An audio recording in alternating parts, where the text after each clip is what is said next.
In the crowded first-class cabin of Flight 247 from New York to Los Angeles, Karen Wilkins, a 38-year-old marketing executive, boldly slid into seat 1A, ignoring the boarding pass that clearly belonged to Marcus Hale, the black CEO of Apex Airlines.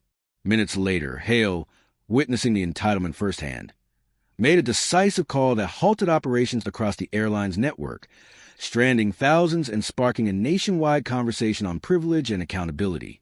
Marcus Hale had built Apex Airlines from a regional carrier into a major player in the aviation industry over the past 15 years. Born in 1975 in Detroit, Michigan, to a single mother who worked as a factory assembler, Marcus faced early hardships that shaped his relentless drive. He attended community college on scholarships, then transferred to MIT, where he earned a degree in aerospace engineering. His career began as a mechanic for a small airline, but his innovative ideas on efficiency and customer service propelled him upward. By 2010, he had founded Apex, focusing on affordable yet premium travel, with a fleet that grew to over 200 planes serving domestic and international routes. On that fateful morning in June 2023, Marcus was scheduled to fly from JFK to LAX for a board meeting. He arrived at the gate slightly delayed due to traffic, carrying only a briefcase in his phone. Karen Wilkins, boarding early with her first-class ticket for Seat 2B, noticed the empty 1A and decided to claim it, assuming the assigned passenger was a no-show. She placed her bags in the overhead and settled in, sipping a pre-flight mimosa provided by the attendant. The flight attendant, Lisa Ramirez, politely informed Karen that the seat was reserved. "Ma'am, that's for Mr. Hale. He'll be boarding soon," Lisa said. Karen waved her off, insisting, "I've been upgraded before.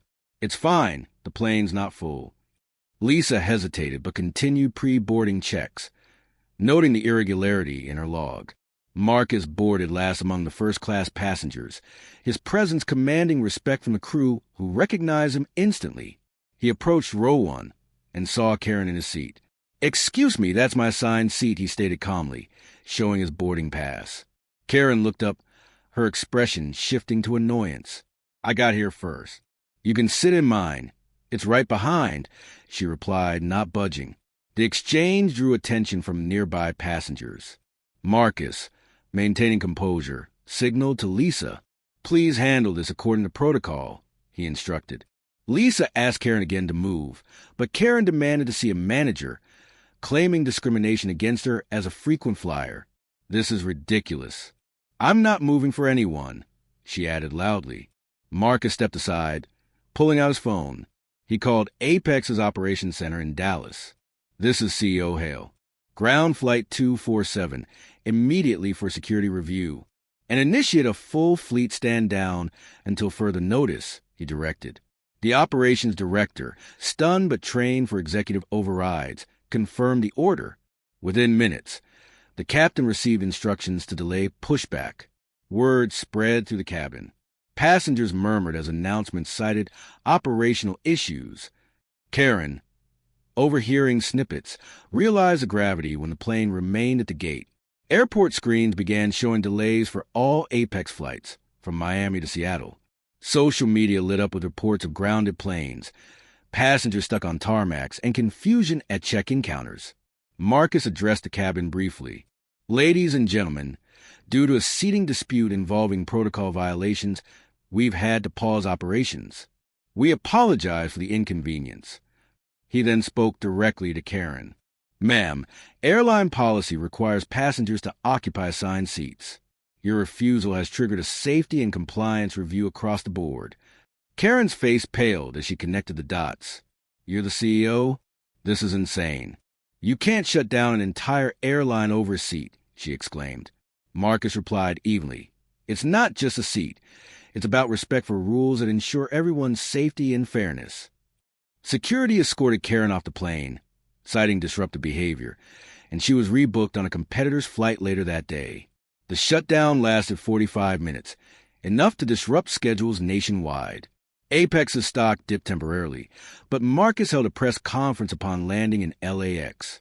Today highlighted the importance of accountability. "No one is above the policies that keep our skies safe," he stated.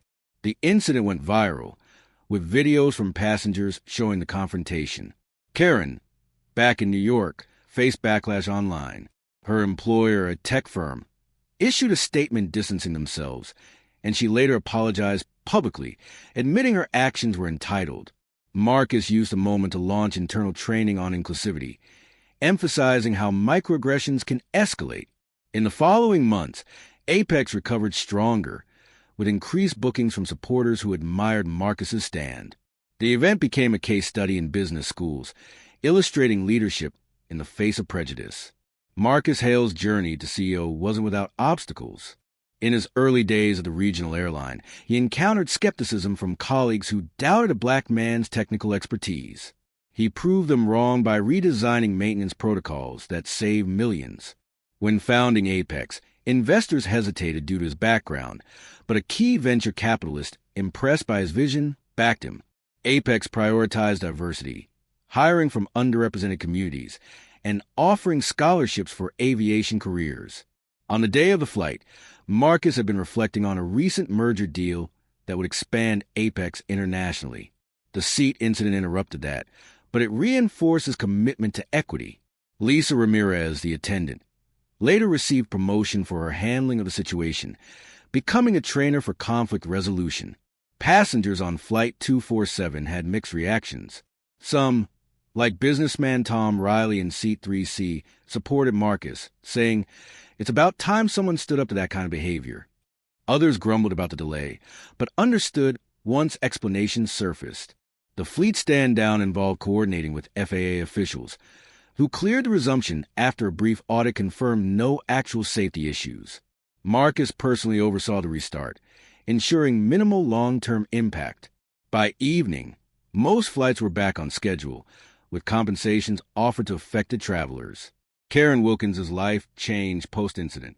She lost some professional contacts, but used the experience for personal growth, attending diversity workshops.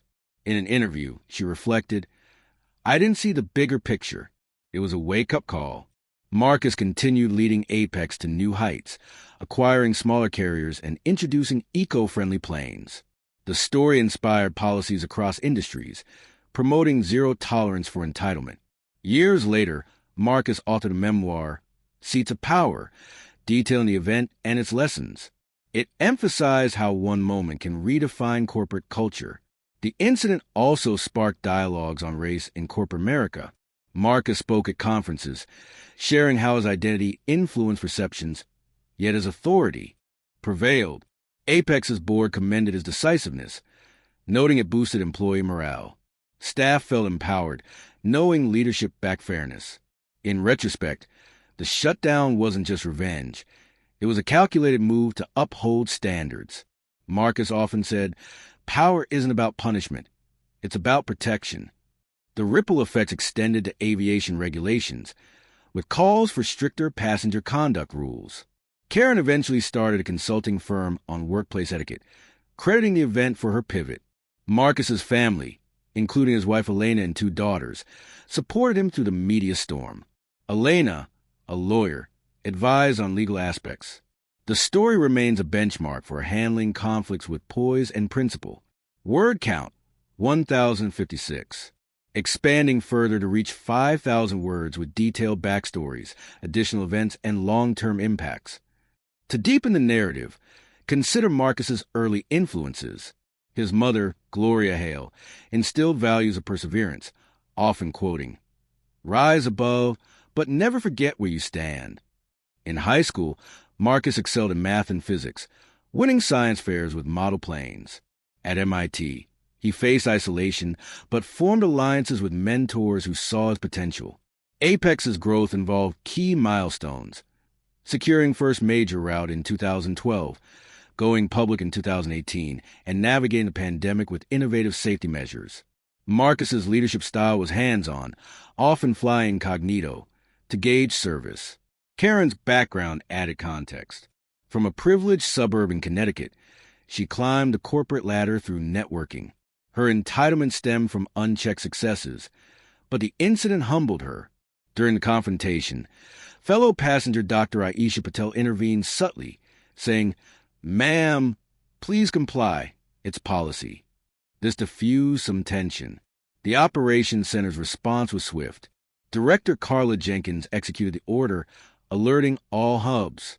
Pilots received memos, grounding planes mid-taxi in some cases. Social media exploded with hashtag #ApexStandDown, trending globally. Supporters praised Marcus for addressing everyday racism, while critics called it overkill. In the press conference, Marcus elaborated, "This isn't isolated. It's systemic. We must challenge it head-on." Apex offered free upgrade to passengers on delayed flights, turning negatives into positives. Karen's apology came.